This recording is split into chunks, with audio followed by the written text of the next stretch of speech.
Peter, we are glad that you are here. Congratulations to you and Lucid Motors for all the success that you've had a few years ago.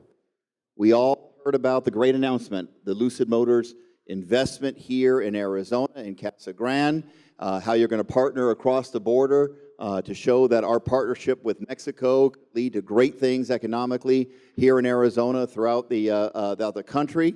And then we didn't hear a lot about it. What have you got? Well, first off, tell us a little bit more about Lucid. Remind us all of what a great company it is, and tell us what you've been up to over the first quarter of 2019. Well, first of all, Congressman, thank you so much for such a warm and resounding welcome.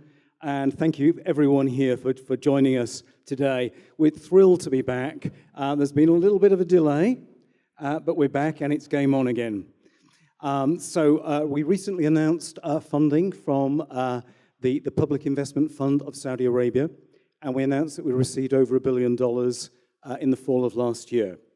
And a large part of that investment is heading towards Arizona to create a state-of-the-art facility and factory to build the Lucid Air in Casa Grande. That's great. Okay, tell us, what is the Lucid Air? Now, the Lucid Air is our first product. It's a state-of-the-art electric car.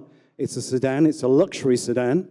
And it's aimed fair and square in the luxury segment. We see our key competitors as being those German automakers, Mercedes, Audi, BMW, that dominate the luxury space. There isn't a true luxury EV out there yet, and we're going to build the best car in the world here in Arizona. That is awesome.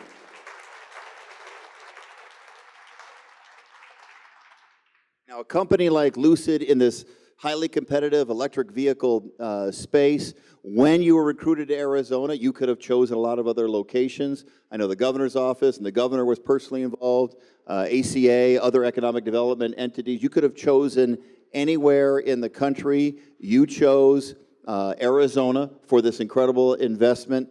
Tell us why you made that important decision. Well, there's a very cogent logic which led to that decision. We searched high and low right across the states. We looked at 13 different states. We looked at about 65 different locations, and there were compelling reasons to choose Arizona. And, you know, a large part of that was the superb support that we've enjoyed both from the public and private sector here in the state. We had a warm welcome. We see the state as super business friendly. It's also relatively close geographically to our base in Silicon Valley in California. So all the stars aligned. I think we made a great and wise choice. All right, and tell us, you've got that successful round of investment, so you've got over $1 billion of investment to work with. What are you going to be building here in Arizona? Well, the first stage of the investment in Arizona is the factory. We have a greenfield site in Casa Grande, 500 acres of very flat, very usable industrial land. We can build a lot of cars there. So the first phase comprises $240 million, but there's more to come, and that will lead through successive stages. When stage 3 is completed in a few years' time, that will total $700 million investment. But what I want to say is we're very practical, we're pragmatic in our approach. I like to progress through baby steps, and we're taking this very structured and an organized, almost cautious approach to investment to get maximum value for the company and for all those who join us on this adventure. That's great. You mentioned in part you chose our Arizona because of its proximity, a short flight from Silicon Valley, but also we're a border state and the opportunity to get supplies from Mexico, so the cross-border opportunities are there. Tell us, if you would, a little bit more about how our proximity to Mexico was a strategic advantage for Arizona in this decision. Oh, yes, Congressman, that's a very salient point. We've had great support from across the border, from Governor Pavlovich herself. There's a very rich vein of supply chain available, and it's just 400 miles, I should say, south of here. And most of the car we actually buy in as components from world-class suppliers. We'll make two key elements of our electric car in-house. We'll make the painted body shell of the car. A modern car doesn't have a separate chassis, so this is the body structure of the car. It comprises the safety cell that protects you in an accident, the crumple zones. This painted body shell, in many ways, is the main part of the car. We'll make that all in-house in Casa Grande. And the other crucial element is the powertrain, the integrated powertrain. Lucid differentiates itself that we are a world-class powertrain technology company.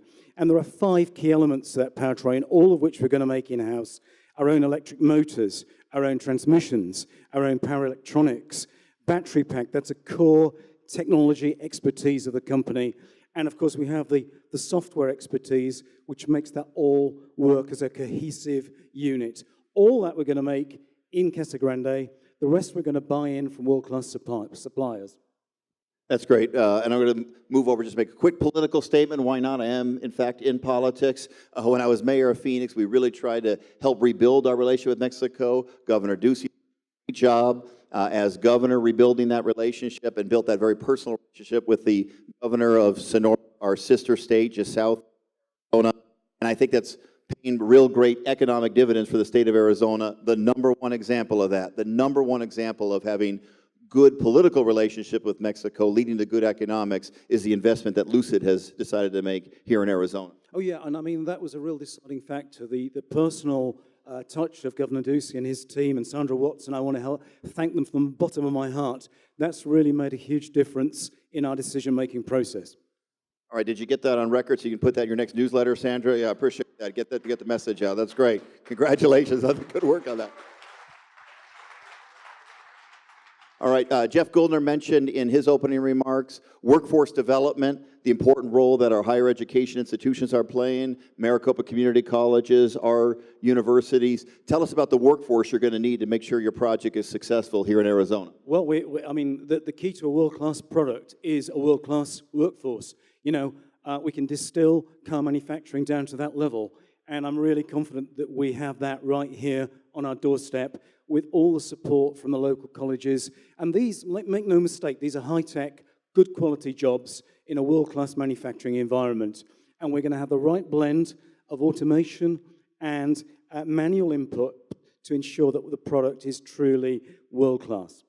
That's great. And it was mentioned earlier, I'm lucky enough as a brand new member of Congress to serve on the Transportation and Infrastructure Committee. We are working on a significant infrastructure plan for America. And if we're going to meet our goals and what we should be doing to fight climate change that's happening, one of the things we need to do is make sure our infrastructure investments are green infrastructure investments, including supporting the EV marketplace. Any recommendations for me as a policymaker as we look at American infrastructure, what we can do to better support not only your company, but your industry as a whole?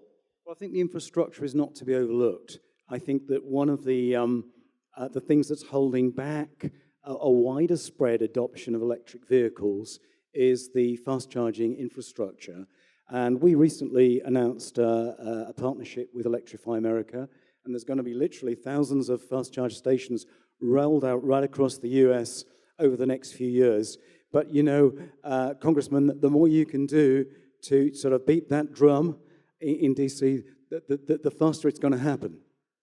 I really appreciate that. And that actually, you know, you hear a lot about the partisanship in politics, but that's actually a strong area where we can get bipartisan support. Republicans, Democrats, even the president has talked about his support for infrastructure investment, but it has to be done in a green way, and that's exactly what you're going to see from us, and it's so important for the future of our country. Absolutely, and it makes financial sense as well, because I think the emergence of Lucid will underscore the preeminent position of the United States in this new significant technology as we move towards sustainable mobility.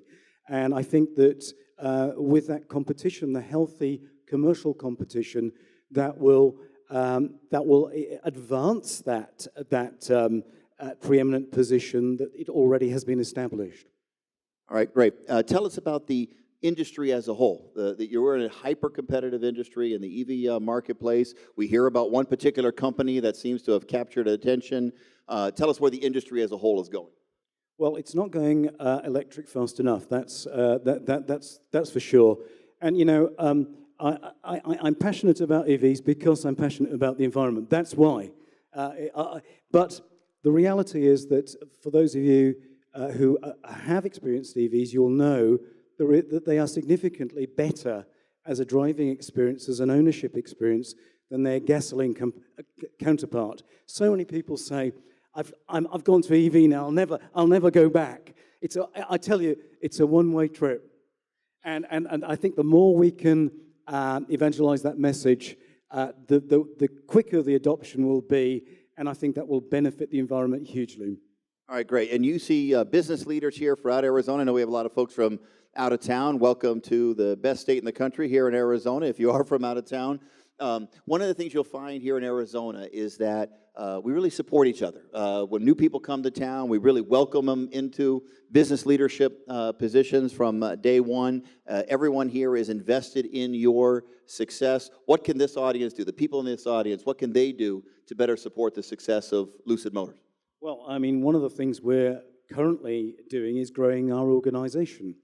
And we're looking for really great, talented people in a range of capacities, a range of disciplines, particularly engineering, but of course manufacturing, design, science. We need scientists, we need engineers, designers. So if you know great talent, please get in touch. You can get in touch with us through our website, and please spread the word. Making a car, a world-class car, can be viewed as a very complicated endeavor. But when you really distill it down, if you've got the best people, and as long as you don't screw up the way you manage them, that's important, so no pressure on me, that I really believe the best people will create the best product. All right, great. And people are wondering, you've got this great line of investment. You're going to start building in Arizona soon. When will we see Lucid Air on the streets of America? Well, we're scheduling to start production at the end of next year, so it'll be really 21 before you start seeing them out and about in any numbers. But I think when you see them, they're really beautiful, and they'll stand out, and you'll certainly notice them. Well, Peter is a real diplomat. I asked him beforehand, is Tesla nervous? He didn't take the bait. He was very diplomatic about the whole thing. But we want this car to be as successful, if not more successful, and send a message that the best products in America can be built right here in Arizona. Absolutely. And let's be clear. I mean, there's room in this marketplace. This marketplace for luxury sedans is worth $100 billion a year worldwide. There's room for Tesla and Lucid to coexist and spread the word. There's room in that market for many new entrants. It's not, we are not Tesla killers. We've never said that. We're not purport to be. We want to be just catalysts for this change, which is going to benefit all mankind. Excellent. You have a future in diplomacy, if you like to, right there with that very well thought out answer. Any final words that you'd like to say that people should know about the company that is investing here in Arizona? Well, I just want to say a thank you to everyone who stood with us.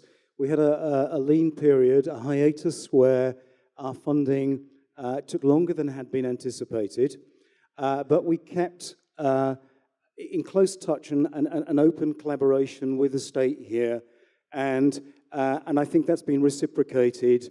That spirit of transparency and integrity has created a great foundation for the future, and I really look forward to being a big part of that and the growth of the economy of the state. I think I speak on behalf of every single person in this room. We can't wait. We want you to be hugely successful here in Arizona and be ambassador for this state across the country and across the globe, that great things can happen right here in Arizona. So we're glad that you made the initial decision to come here and the investments come through, and we're going to see those cars coming off the line in the not too distant future. Let's give Peter a big round of applause and say thank you to Lucid. Great job.